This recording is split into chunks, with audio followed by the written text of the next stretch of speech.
He said it himself. Duke has changed, and it's not for the better. Something happened to that man, and by the time you finish this video, you're going to understand why people are scared of him now. Fightland Season 1.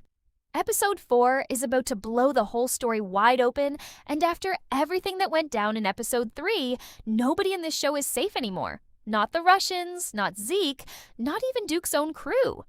Episode 4 is called Protect Yourself at All Times, and if that title alone doesn't tell you something bad is coming, I don't know what will.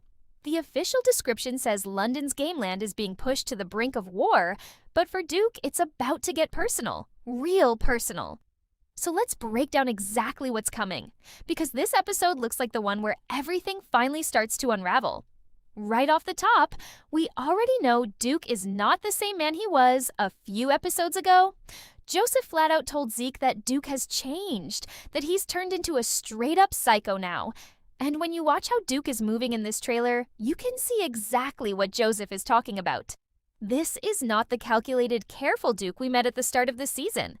This is a man who is out here knocking people out left and right, showing zero restraint.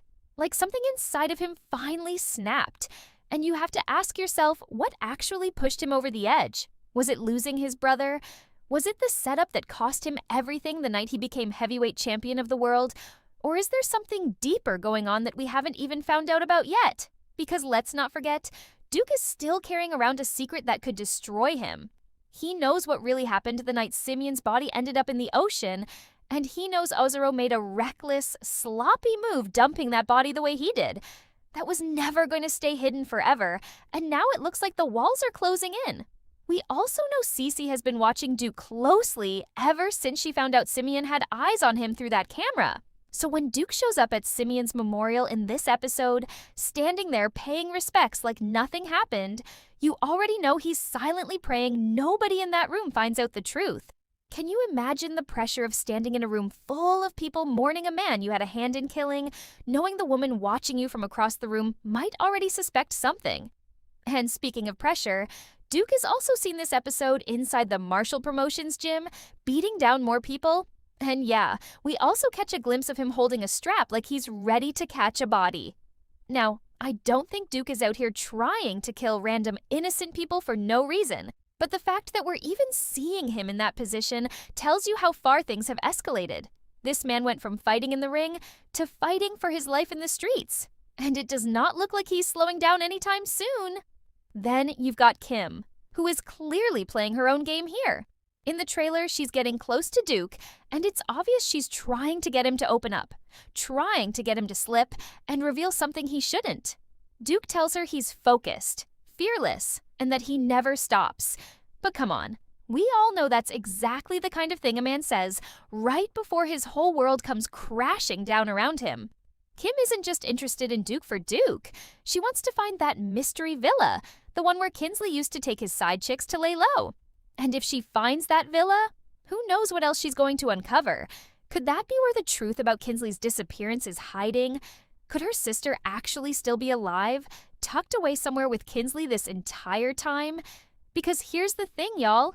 Everybody keeps talking about Kinsley like he's the villain of this whole story, like he just woke up one day and abandoned his 8-year-old son for no reason. But does that really add up to you? A man just walks away from his own child, disappears completely, and everybody accepts that as the full story? I don't buy it. Something else is going on here. And I think by the end of this season, we're going to find out Kinsley didn't leave. I think somebody made him disappear. And if that's true, then everything we think we know about who set Duke up that night could be completely wrong.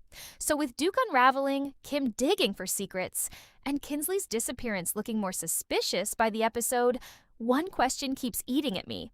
If Duke really has turned into the psycho Joseph says he is, what is it actually going to take to stop him? And is there anyone left in Fightland who even can? Now let's talk about Zeke, because this man is about to make some decisions that could get a lot of people killed, and he doesn't even seem to realize it. We already know from the last episode that Zeke and Duke sat down and talked about making a move on the Russians, hoping that maybe Kinsley could be brought out of hiding to help finish the job. But here's the problem. Nobody actually knows where Kinsley is. He's a ghost. So now Zeke and Duke are left scrambling, trying to figure out how to move forward without the one person who might have actually been useful in this fight. And it looks like Duke, being the reckless version of himself that he's become, might just decide to make a move on the Russians all by himself. Now think about that for a second. A man who is already spiraling, already showing signs of losing control, about to go head-to-head with a group of dangerous Russian players, all without backup, all without a real plan.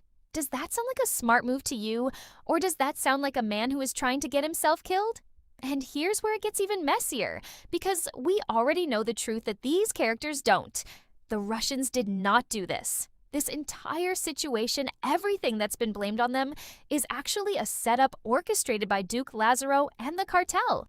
So while Zeke is out here trying to prove himself, trying to prove that he doesn't need his father's help, trying to prove to Cece that he can handle business on his own, he's actually walking straight into a trap that his own allies built.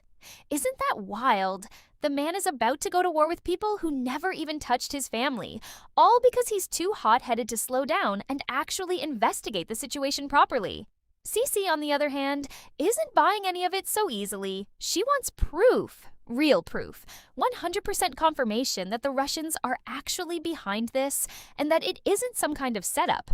And you have to respect that about her because out of everybody in this story right now, she might be the only one thinking with a clear head. But how long is that going to last? Once Zeke starts making moves she can't control. Because that's really what this whole conflict between Zeke and Cece comes down to, control. Zeke straight up tells her in this episode that she thinks she can control everything, but she can't, not anymore. And you can feel the tension building between these two with every scene. Cece wants to run things her way. Careful, calculated, making sure every move is backed up with facts.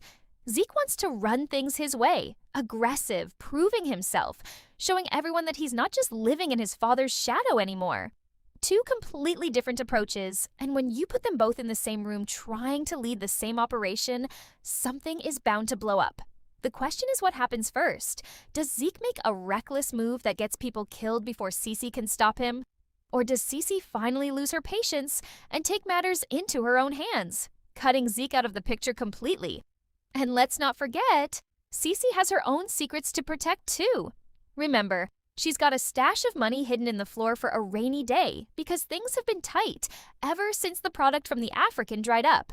This woman is out here trying to keep the whole operation financially afloat while also trying to stop Zeke from starting a war they can't win, all while sitting on information about Duke and Joy's history that she has been using as a quiet little threat. She hasn't fully exposed it yet, but the way she's been making those small comments, dropping little hints here and there, it's clear she's holding that secret over people's heads for a reason. Is she saving it for the perfect moment to use as leverage? Or is she waiting to see how far she can push Duke before she finally pulls that card out and changes everything? Now, let's circle back to Joseph, because remember, he's the one who set this whole episode's tone off with that line about Duke changing into a psycho. Based on everything we're seeing build up in this trailer, it really looks like the show is setting up a direct confrontation between Joseph and Duke, and honestly, it's been coming since episode 1. Joseph is a fighter. He's not the type to sit back and just let disrespect slide, and if Duke keeps moving the way he's moving, reckless, violent, unpredictable, it's only a matter of time before Joseph decides enough is enough. And when that confrontation finally happens, do you really think Duke is going to hold back?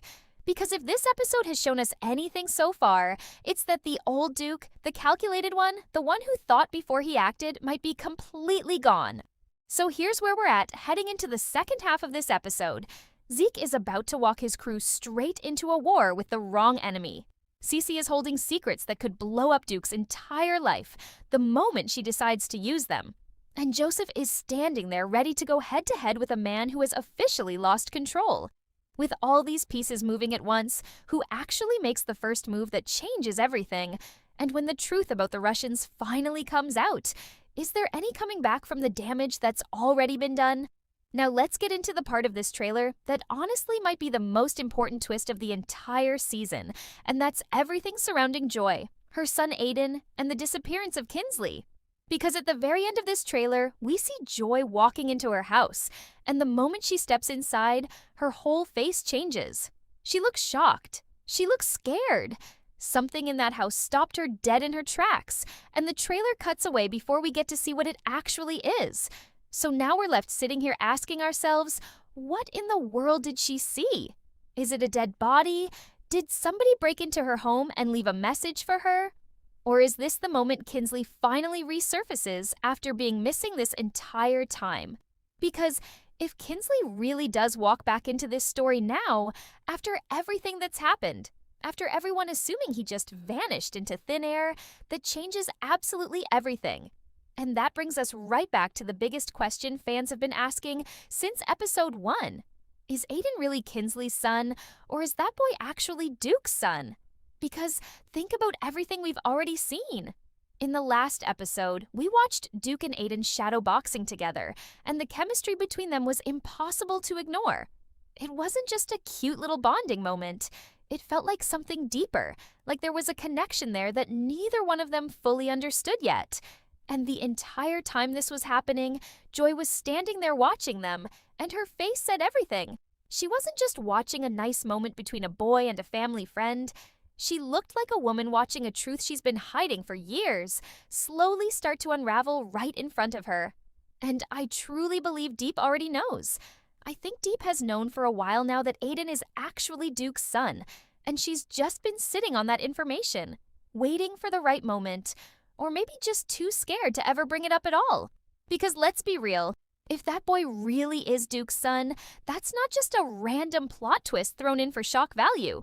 That's a bomb waiting to go off in the middle of everything else happening in this story.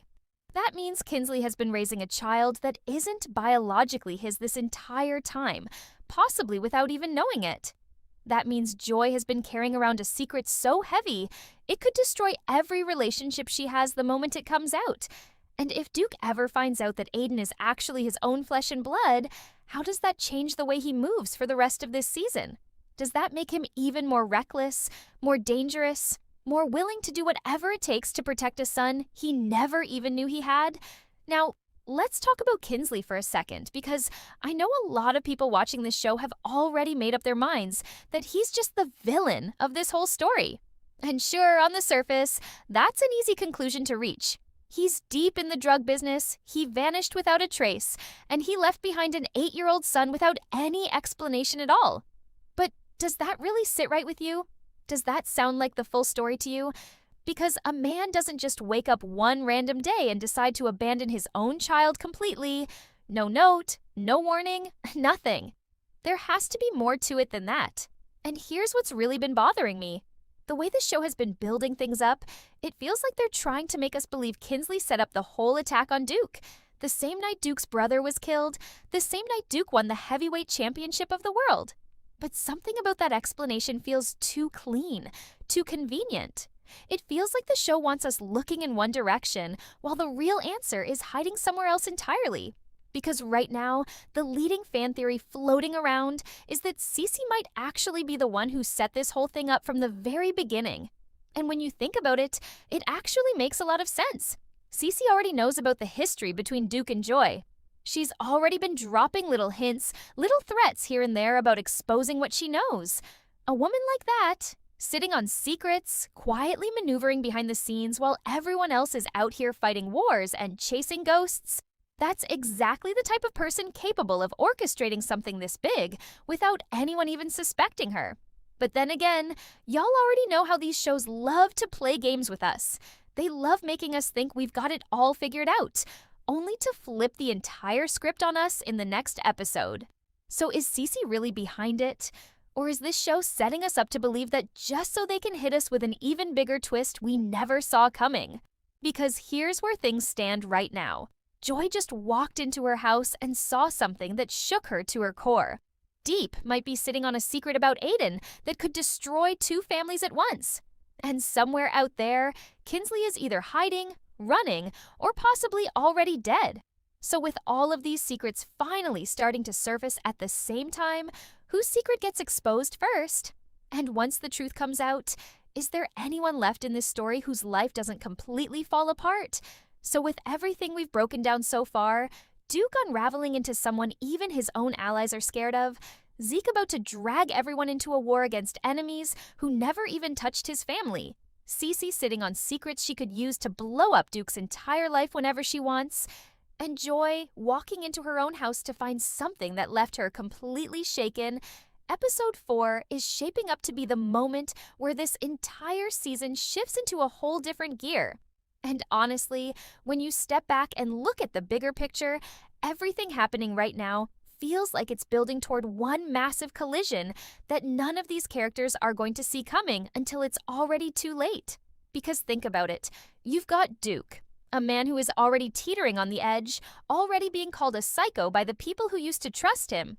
And now he's about to walk straight into a memorial service for a man he helped kill, sit there pretending to grieve, all while Cece watches his every move from across the room. That's not a stable situation. That's a powder keg waiting for one wrong move to set the whole thing off. And if Cece decides in this episode that she's finally seen enough, that she's finally ready to use what she knows about Duke and Joy's history as more than just a quiet threat, what do you think that does to Duke's already crumbling grip on control? Does he crack completely? Does he turn on the people closest to him just to protect himself? Because a man that desperate, a man with that much to lose, is capable of absolutely anything. And then you've got Zeke, marching forward with a plan built on a lie he doesn't even know is a lie, ready to start a war with the Russians over something Duke and Lazaro orchestrated behind everyone's backs. When that truth eventually comes out, and it will come out eventually, how does Zeke react? Does he turn his anger toward Duke the moment he realizes he's been played this entire time? Does that finally push Cece and Zeke to actually work together instead of fighting each other? Once they both realize the real enemy has been standing right next to them the whole time? Because right now, these two are so busy battling for control over the operation that neither one of them has stopped to ask the one question that actually matters. Who benefits the most from all of this chaos? Who wanted the Russians blamed in the first place? And once they figure out the answer to that, is there any version of this story where Duke walks away from what he's done without consequences? Now let's bring it back to Kim, because her storyline in this episode might end up being more important than people realize. She's not just some side character getting close to Duke for fun. She's actively digging, actively searching for that mystery villa, the same place Kinsley used to disappear to with his side chicks whenever he wanted to vanish from his real life for a while. If she finds that villa, and I have a strong feeling she's getting closer to it in this episode, what exactly is she going to find inside? Is Kinsley hiding there right now, waiting for the right moment to resurface? Is her sister actually alive, being kept there this entire time, completely unaware of everything happening back home? Or does Kim walk into that villa and find something far worse than either of those possibilities, something that connects Kinsley's disappearance directly back to Duke, Lazaro, or even Cece? Because if that villa holds the truth about who really set up the attack that night, then Kim might be sitting on the one piece of information that could bring this entire fake war against the Russians crashing down before it even really begins.